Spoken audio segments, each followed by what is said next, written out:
Welcome. Let's settle for the details now. The security of tenure of 7 years for the yet-to-be-appointed Special Prosecutor has been assured in the draft bill for the office. Deputy Attorney General Joseph Dindiok Penka says proposals from the draft bill has given powers and mandate to the Office of the Special Prosecutor to act independently and without any interference. The very fundamental thing that we are all looking at, that is the security of tenure of the Special Prosecutor.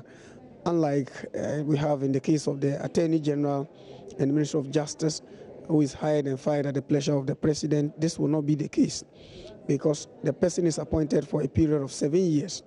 And within that 7 years, unless there's anything he has done contrary to what he's supposed to do, in which case processes such as the removal of a Superior Court justice will be triggered for the person to be removed from office. He cannot be hired and fired at the pleasure of the President. Because of that issue of security of tenure, it will be a spectacular guarantee for the person to be able to perform his functions without fear of removal or intimidation from any person.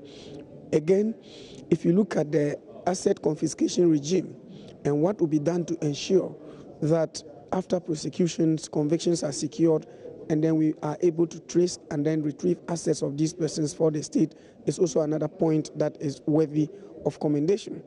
Because after prosecution, what next?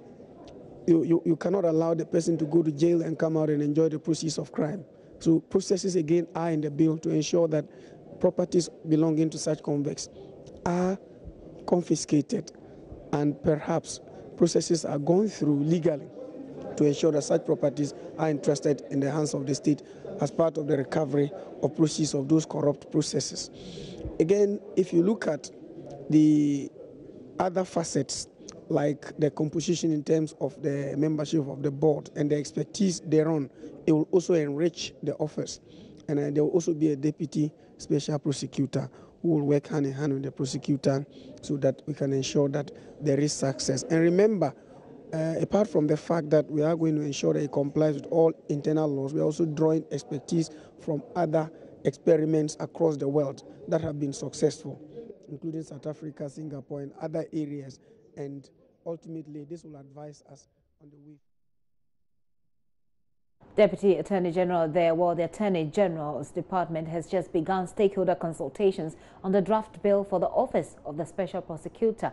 The Attorney General, Gloria Kufu, called for a dispassionate discussion on the Office of Prosecutor Bill 2017 to enable the creation of a truly independent office that can deal with the public sector corruption.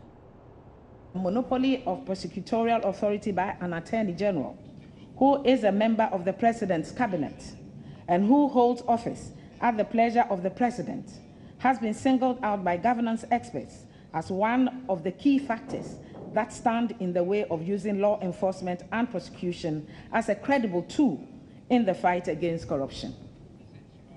It is against this background that this government proposes to establish by an Act of Parliament the Office of the Special Prosecutor to effectively investigate and expeditiously prosecute specific cases of corruption involving influential public figures and accomplices. The development and passage of a bill to provide the legal framework for the establishment of the Office of the Special Prosecutor, vested with full authority and control over the initiation and conduct of proceedings of corruption cases involving political office holders and high-ranking government officials, devoid of political interference or micromanagement, is a top legislative priority of government. It is our belief that the establishment of the Office of the Special Prosecutor, though not a complete or total remedy for the menace of corruption facing our country, will be a major step towards strengthening the anti-corruption regime in this country, and thereby substantially reduce the canker, if not eliminate it. As proposed in the draft bill, the Office of the Special Prosecutor will have the mandate to investigate and prosecute cases of alleged corruption under the Public Procurement Act 203, Act 663, and other corruption-related offenses implicating public officers, political office holders, and their accomplices in the private sector, as well as trace and recover the proceeds of corruption. We believe that the establishment of a dedicated anti-corruption office vested with investigative, prosecutorial, and asset recovery authority will result in an improved execution of our anti-corruption efforts, rather than a continued reliance on multi-purpose or mixed mandate agencies. The objective of this stakeholders workshop is to seek your valued inputs and recommendations on the first draft of the Office of the Special Prosecutor Bill, as developed by my office. We are hopeful that your input and recommendations will inform and shape the development of the draft bill prior to its finalization and submission to Cabinet for its approval before it is laid before Parliament. Once the bill is laid in Parliament, there would be the usual opportunity for the public and civil society to comment on the bill and contribute to its further development before it is passed into law.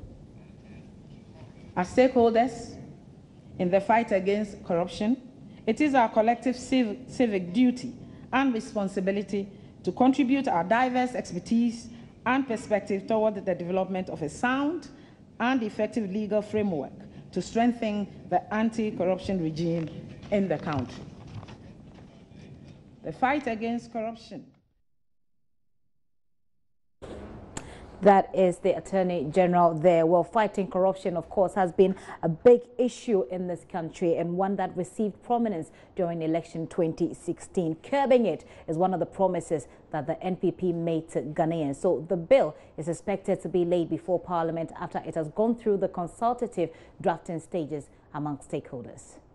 The Special Prosecutor will handle cases in the public sector, irrespective of which administration it involves.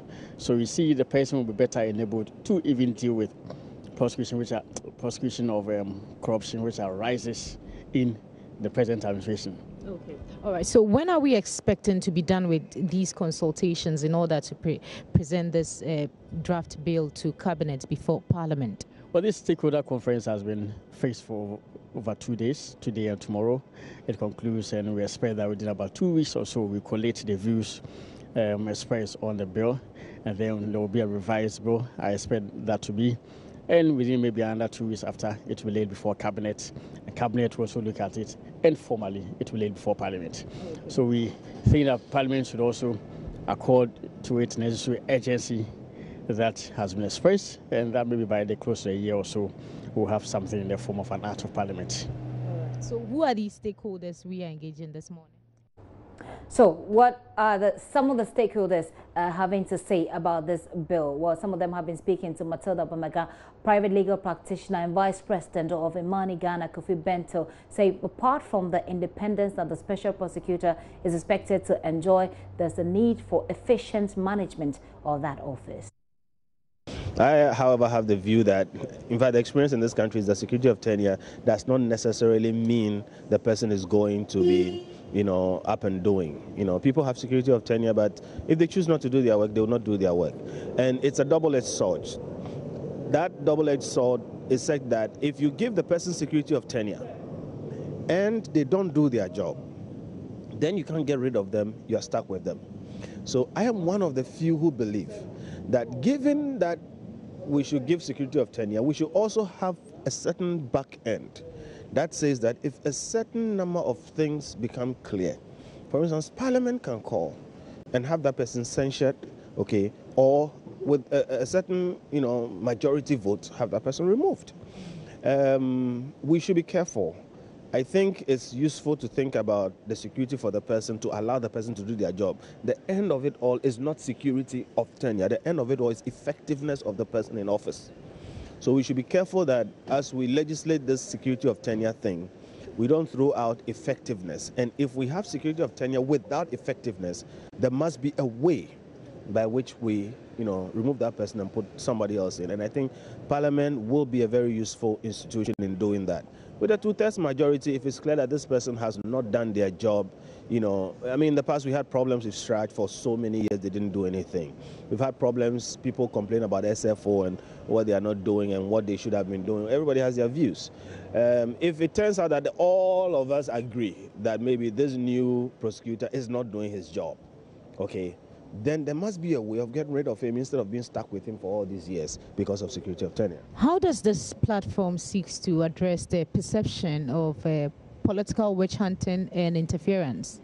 Well, the whole idea of the prosecutor is to create an independent office so that if the person is acting independently and not acting by some political edgings, then essentially that whole problem is gone. Okay, now it's one thing to say it, it's another thing to experience it, but indeed the structure is built to withstand political interference. So if we build it well, we believe we are on our way to get rid of political interference and witch hunting. But I am of the view that if there are witches, they must be hunted.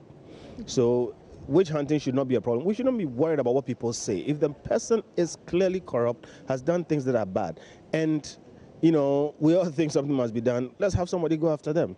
If you are accused of corruption and you know you didn't do it, you will want an investigation. Vice President of Imani Ghana, Kofi Bento there.